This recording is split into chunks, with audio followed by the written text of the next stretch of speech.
I made a mistake deciding to record in the really cold basement, but here I go. How do you find inspiration?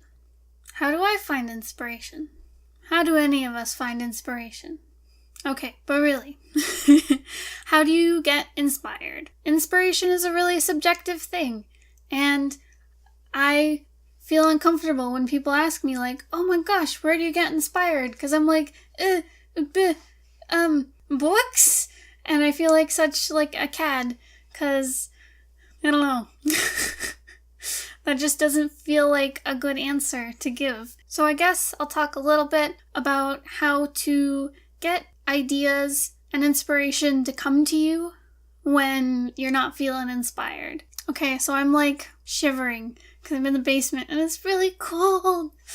And I don't know why I came down here to record. Okay, so the ways I find inspiration are usually from consuming, like, good media.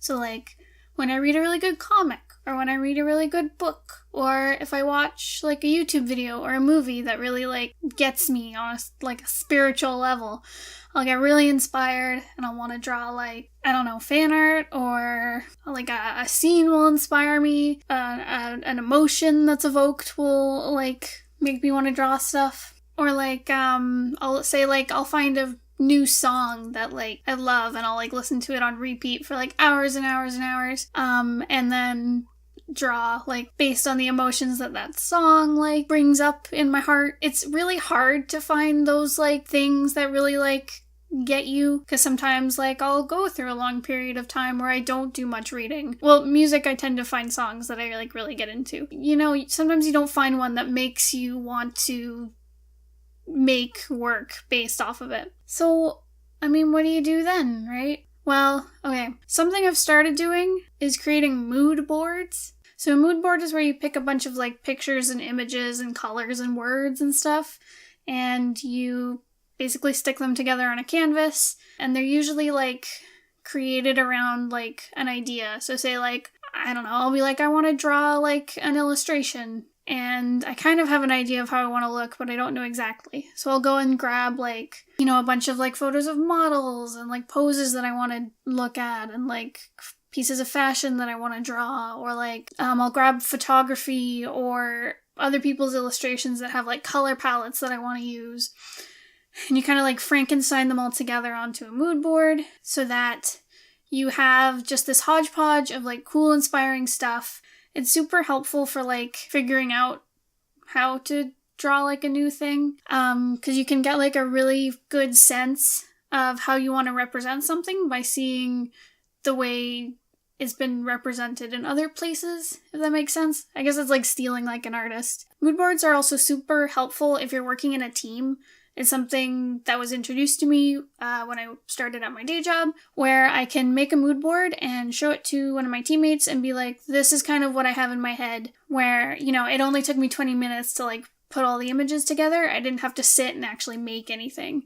And they go, oh, I totally get what you want to do. Cool.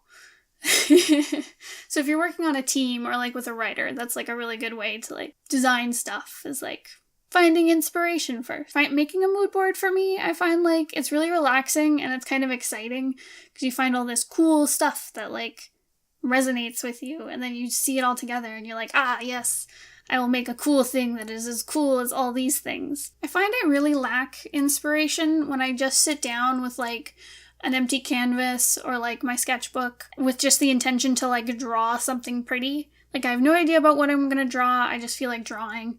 And it usually amounts to, like, some doodles that are just kind of, like, the same face over and over again. And I find, like, oh my god, I don't know what to draw, I'm really uninspired. So it's not really a problem I face when I'm working on comics, usually because I do a ton of prep work going into comics, like making character sheets and layout sketches and, like, you know, thumbnailing and storyboarding comics. So there's all this prep work, so I never sit down and feel like, I don't know what to draw. But sitting down at a blank canvas, I feel that a lot of the time. Like, I find pulling an idea, like, out of nowhere is super hard. And I can totally get why people get frustrated over, like, I'm not inspired, I don't know what to draw, I don't have any ideas.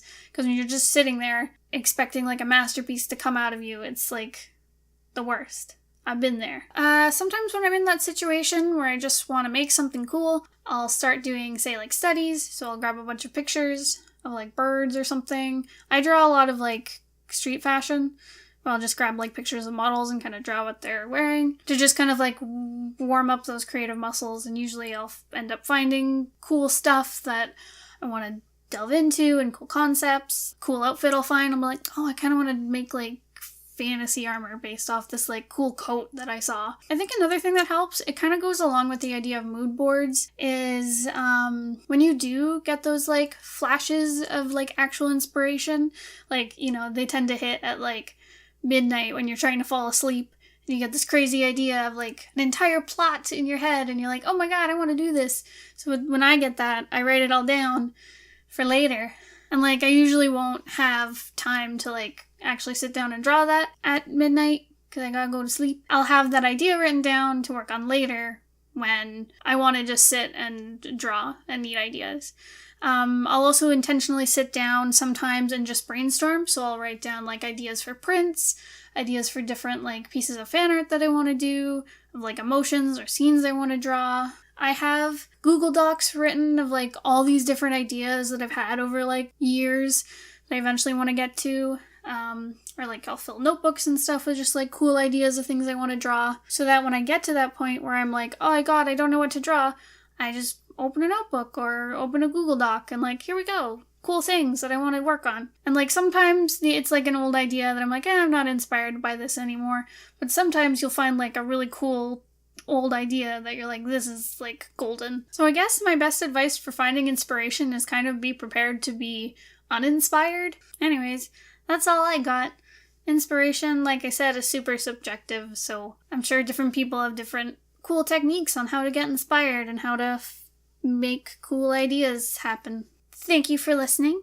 If you have any questions or if you want to tell me about what inspires you, leave a comment down below. And I'll see you guys next time. Goodbye!